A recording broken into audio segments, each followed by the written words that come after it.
Nosso sonho é o Brasil.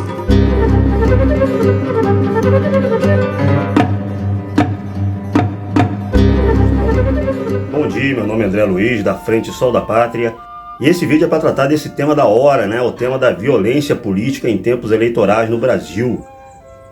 Um militante do PT teve sua festa de aniversário invadida por um bolsonarista, um policial bolsonarista, e tudo terminou em tiroteio e em morte. Primeira coisa a se ressaltar sobre esse assunto é que, diferente do que a mídia vem dizendo, nós não vivemos ainda uma escalada de violência no Brasil. Esses episódios, como o do assassinato dessa semana, são episódios isolados, esporádicos. É claro que é sempre bom prevenir uma possível escalada, é sempre bom frisar que esses eventos não podem se tornar massivos e comprometer o período eleitoral e as próprias eleições. Eu concordo com parte dos analistas que veem Bolsonaro um dos agentes por trás desse tipo de problema. O Bolsonaro ele tem uma retórica, em primeiro lugar, irresponsável, né?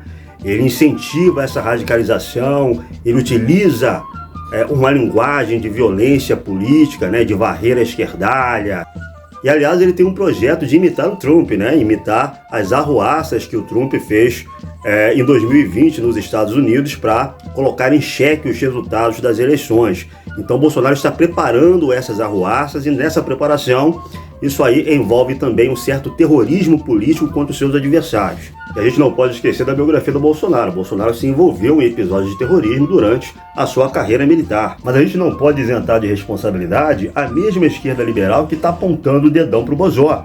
Se for olhar o contexto discursivo que naturaliza a violência política, a criminalização do adversário, que obstaculiza qualquer debate público sobre propostas diferentes no Brasil, a esquerda liberal, a esquerda identitária, a esquerda pós-pós, ela é extremamente experiente nesse tipo de discurso e prática de confrontação. Ela invade aulas e universidades, impede palestras em locais públicos, em instituições.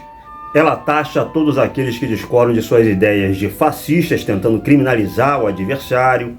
Ela diz que não tem nada demais perseguir esses supostos fascistas, como Mussolini foi perseguido na Itália, ou seja, defendendo o enforcamento público para os seus rivais políticos. Usou recentemente torcidas de futebol contra manifestações bozoloucas. Então a gente não está falando de um campo político que ele é pacifista, que ele é afeito à troca de ideias. A esquerda liberal adora violências físicas e simbólicas contra os seus adversários. É uma esquerda que invade igrejas em passeatas feministas. É uma esquerda que não vê nada demais em vilipêndio religioso contra a espiritualidade das camadas mais pobres da população, que são populações cristãs, né? Só você ver o Porta dos Fundos. Aquilo ali é uma violência simbólica também. Então, nesse contexto de violência discursiva e física, a esquerda não é inocente. O professor Christian Lynch, que eu respeito muito, ele fez uma postagem no Twitter comparando a ação da direita liberal à invasão da Alemanha nazista à Polônia. O que ele queria dizer é o seguinte: comparar a ação da direita liberal e da esquerda liberal é tão errôneo quanto comparar a Alemanha nazista, que estava agredindo a Polônia, com a própria Polônia. Seria uma desproporção. Mas o professor Christian Lynch esquece que a invasão da Polônia não foi realizada apenas pela Alemanha nazista. A Polônia foi invadida de um lado por Hitler e de outro lado por Stalin. Os dois tinham um acordo secreto. Os dois estavam mancomunados por baixo dos panos. Isso faz a gente pensar na polarização política atual do Brasil. A quem ela favorece? Ela favorece justamente a esses movimentos que estão na frente da corrida eleitoral, que nas pesquisas são favoritos para ir ao segundo turno e que são movimentos que incentivam, impulsionam essa própria radicalização, tentando passar a imagem que não existe alternativa, senão você votar em um ou votar em outro. Segundo os militantes desses dois campos políticos, o bozoloco e o lulopetista, o Brasil está enfiado na Guerra Civil Espanhola.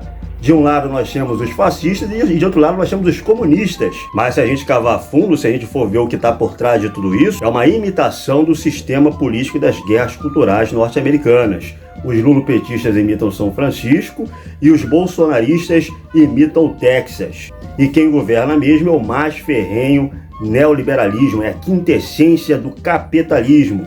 Então essa polarização pelo alto significa que nós vamos continuar submetidos a um projeto neoliberal. Aliás, o próprio Lula concorda com isso, porque enquanto o Brasil está discutindo toda essa suposta violência em período eleitoral, o Lula, em entrevista ao Financial Times, diz que ele, Lula, é mais moderado do que nunca e diz que o discurso de Bolsonaro, o discurso de Bozó a respeito de um possível golpe, é nada mais do que um blefe.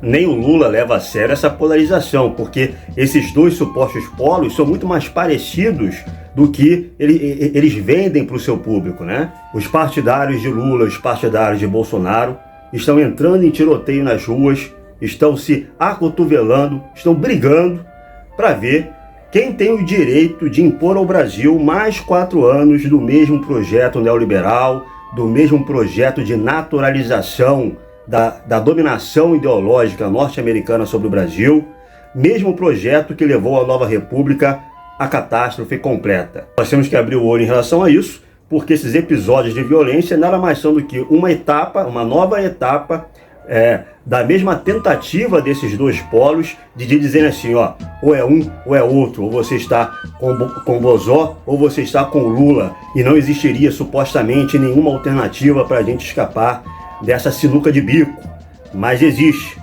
A alternativa não é entre Lula e Bozó. A única alternativa séria é entre o Brasil e o neoliberalismo. Fique do lado do Brasil. Brasil em primeiro lugar. Pão, terra, tradição.